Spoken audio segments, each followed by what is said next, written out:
Hi. Maraming nagtatanong sa akin na kapag daw ba yung bumalik yung ex nilang nag-cheat sa kanila is matatanggap pa ba nila? Or babalikan pa rin nila? Well, for me, para sa akin ha. So, parang hindi na eh. Kasi 'di ba, napakahirap buuin ng trust sa isang tao. Na minsan para sa akin kasi pag minsan na try na niyang gawin ng isang beses sa iyo, parang para sa akin ha, ang mindset ko ganito.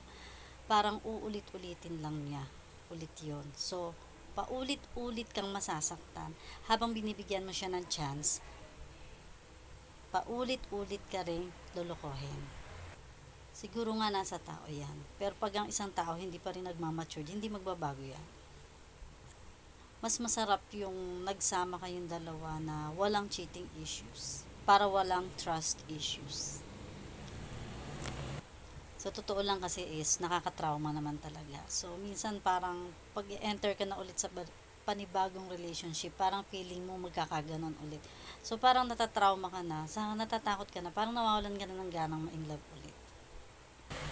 So, yun. So, yun yung mga advantages para sa akin ng taong biktima ng pag-cheat. Lalo na nga yung madalas nilang sabihin is cheater is always a cheater and a repeater. So yun yung tumatatak sa isip ng isang tao. So para naman sa mga taong mahilig mag-cheat, so wag yun ang gawing libangan ng pag-cheat, please lang. Dahil minsan lalo na yung mga babae is nasasaktan din yan. Minsan hindi nyo alam, umiiyak ng patago iyan, nasasaktan ng patago, nag-overthink yan dahil sa ginawa nyo pag-cheat.